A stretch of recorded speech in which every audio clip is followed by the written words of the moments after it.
और अब बात करेंगे पड़ोसी देश पाकिस्तान की। जेल में बंद पाकिस्तान के पूर्व प्रधानमंत्री इमरान खान की पार्टी पाकिस्तान तहरीक इंसाफ यानी पीटीआई एक बार फिर पाकिस्तान की शहबाज शरीफ सरकार के निशाने पर आ गई है। पाकिस्तान सरकार ने इमरान खान की पार्टी तहरीक इंसाफ पर पाबंदी लगाने का मन बना लिया है। पाकिस्तान सरकार ने पीटीआई पर देश विरोधी घटनाओं में शामिल होने के आधार पर यह ऐलान किया है। पाकिस्तान के सूचना मंत्री अताउल्लाह तरार ने आज ये ऐलान किया। उनके मुताबिक पाकिस्तान की संघीय जांच एजेंसियों का मानना है कि पाबंदी को सही ठहराने के लिए उनके पास काफ़ी सबूत है, यानी इमरान खान की पार्टी तहरीक इंसाफ पर पाबंदी लगाने की पूरी तैयारी है। दरअसल अप्रैल 2022 में इमरान खान के पाकिस्तान की नेशनल असेंबली में विश्वास मत हारने के बाद से उनकी मुश्किलें लगातार बढ़ी हैं। उन्होंने अपनी सरकार गिराने के पीछे एक गोपनीय केबल के हवाले से अमेरिका के हाथ का शक भी जताया था। इसे पाकिस्तान में सिफर केस भी कहते हैं। यही नहीं, जिस सेना के सहयोग से इमरान खान देश के प्रधानमंत्री पद पर काबिज हुए थे, वही सेना अब उनके खिलाफ भी हो गई है। इमरान के सत्ता से हटने के बाद पाकिस्तान मुस्लिम लीग नवाज ने पाकिस्तान पीपुल्स पार्टी के सहयोग से सरकार बनाई। शहबाज शरीफ प्रधानमंत्री बने और इसके बाद इमरान खान और उनकी पार्टी के लिए बुरे दिन शुरू हो गए। पिछले साल 9 मई को भ्रष्टाचार के एक केस में इमरान खान की गिरफ्तारी के बाद देश भर में उनकी पार्टी पीटीआई के कार्यकर्ताओं, नेताओं और समर्थकों ने विरोध प्रदर्शन किए थे। इस दौरान भारी हिंसा और आगजनी हुई थी। आपको याद होगा, तस्वीरें हम लोगों ने दिखाई थी आपको। पीटीआई समर्थकों पर सेना के कई ठिकानों और सेना के अधिकारियों के घरों पर तोड़फोड़ और आगजनी करने के भी आरोप लगे थे। तब से ही पीटीआई पाकिस्तानी सेना के भी निशाने पर है।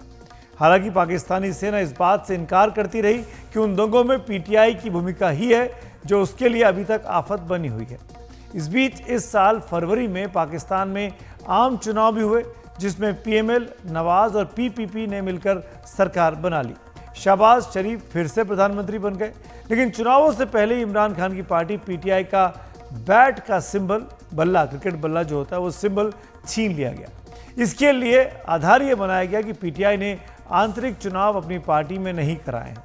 इसके बाद पीटीआई के उम्मीदवार निर्दलीय के तौर पर नेशनल असेंबली के चुनाव में उतरे। पीटीआई के 99 उम्मीदवार निर्दलीय के तौर पर जीतकर संसद में लौट भी आए, लेकिन एक पार्टी न होने के नाते उन्हें सरकार बनाने का मौका नहीं मिल पाया। उधर पीटीआई के नेता इमरान खान लगातार जेल में ही बंद हैं। उनके खिलाफ एक के बाद एक कई केस दायर कर दिए गए हैं। एक मामले में उन्हें जमानत मिलती है तो दूसरे में आरोप लगाकर गिरफ्तार कर उन्हें जेल में डाल दिया जाता है। कई आरोपों से घिरे इमरान खान इन दिनों रावलपिंडी की अडियाला जेल में बंद हैं। उनके खिलाफ दायर मामलों में तोशाखाना मामला, इद्दत यानी अवैध निकाह का मामला, सिफर केस, डिप्लोमेटिक केबल का मामला, विदेश से गलत तरीके से चंदा लेने के मामले प्रमुख हैं। इन चारों मामलों में या तो सज़ा निलंबित हो गई है या जमानत मिल गई है। इसके बावजूद वो पाकिस्तान सरकार के निशाने पर बने हुए हैं। उनकी पार्टी पर पाबंदी की प्रक्रिया शुरू करने का पाकिस्तान सरकार का ऐलान ऐसे समय आया है जब सुप्रीम कोर्ट ने नेशनल असेंबली की रिजर्व सीट के केस में उनकी पार्टी को राहत दी और एक राजनीतिक दल के तौर पर पीटीआई पर मुहर भी लगाई। पाकिस्तान सरकार इस फैसले की समीक्षा के लिए फिर सुप्रीम कोर्ट जाने की तैयारी भी कर रही है। इस बीच पीटीआई ने सोशल मीडिया एक्स पर अपनी प्रतिक्रिया में कहा कि पाकिस्तान सरकार देश की बुनियाद को हिलाने से बाज आए। पीटीआई ने पाकिस्तान के सेना प्रमुख जनरल असीम मुनीर को भी निशाना बनाया और शहबाज शरीफ सरकार को उनकी कठपुतली सरकार बता दिया।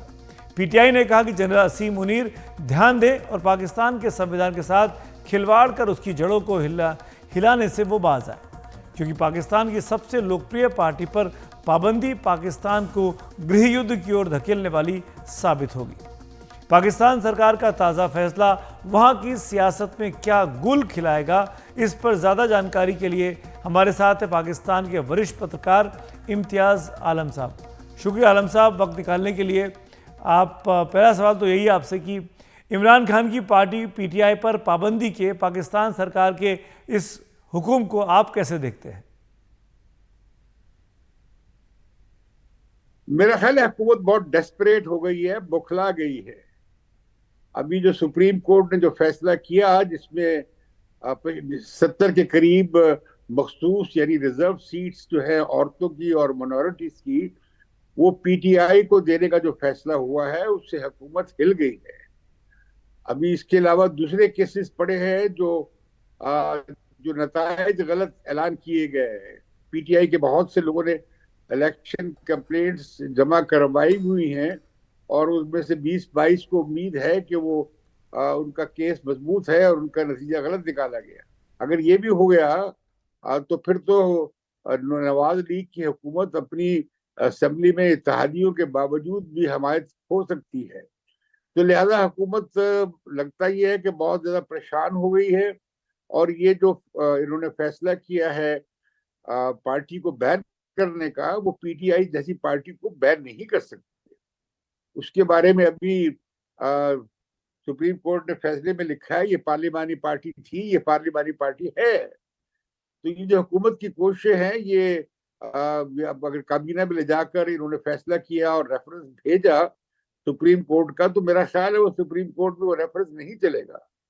दूसरी बात, इन्होंने ये फैसला किया है कि इमरान खान और आरिफ अलवी जो साबिक सदर हैं और जो साबिक डिप्टी स्पीकर कासिम सूरी है, उन्होंने जो असेंबली को तोड़ने का ऐलान किया था उसके हवाले से आर्टिकल 6 के तहत, जो कि फौजी बगावतों के हवाले से आइन में डाला गया था, वो इस्तेमाल करके गद्दारी का मुकदमा बनाएंगे।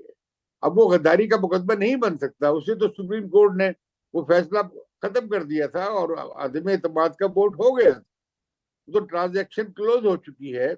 तो हुकूमत ऐसे ही गड़े मुर्दे उखाड़ने की कोशिश कर रही है। जो इमरान खान पे केस बनाए थे वो अदालत में नहीं ठहर सके, जैसे इद्दत का केस था, बहुत ही बेहुदा केस था, वो भी खारिज हो गया। इसी तरीके से ये जो साइफर का केस था, ये जो अमरीकी डिप्टी सेक्रेटरी ऑफ स्टेट का जो हवाले से जो बात थी, पाकिस्तानी एम्बेसडर ने जो भेजा था खत, उसे साइफर कहते हैं, वो केस भी खत्म हो गया है इमरान खान के खिलाफ। तो ये जिस तरह के केसेस बनाए गए, जिस घोड़े तरीके से बनाए गए, तो वो अदालतों में नहीं ठहर सके। अब अदालतें जो है वो दुम के बल खड़ी हैं और वो अपनी आज़ादी और इंडिपेंडेंस असर्ट कर रही हैं। तो मैं नहीं समझता कि अदलिया से अब आप अपनी पसंद के फैसले ले सकते हैं। अब अदलिया बहुत स्ट्रांगली रिएक्ट कर रही है जो आइन से मावरा चीजें हो रही। तो लिहाजा मुझे लगता ही है कि हुकूमत को बड़ी इसमें नाकामी का सामना करना पड़ेगा। इसका उल्टा फायदा होगा इमरान खान को और पीटीआई को। जी इम्तियाज साहब, पाकिस्तान के संविधान, वहाँ का जो आईन है, उसके मुताबिक किसी भी दल पर पाबंदी लगाने की प्रक्रिया, प्रोसीजर क्या होता है? क्या पीटीआई पर पाबंदी लगाना आसान होगा हुकूमत के लिए? काबीना शवाहिद इकट्ठी करती है कि कोई पार्टी पाकिस्तान के खिलाफ काम कर रही है और उसके साथ शवाहिद लगाती है और वो सुप्रीम कोर्ट को एक भिजवाती है रेफरेंस, जिस पर सुप्रीम कोर्ट फैसला देती है। अब अभी तक तो सुप्रीम कोर्ट, अभी ये जो सुप्रीम कोर्ट को भेजा जाएगा, तो मुझे नहीं लगता कि सुप्रीम कोर्ट से संजीदगी से लेगी इस रेफरेंस को और उठाकर फेंक देगी बाहर। ज्यादा वक्त भी नहीं लगेगा।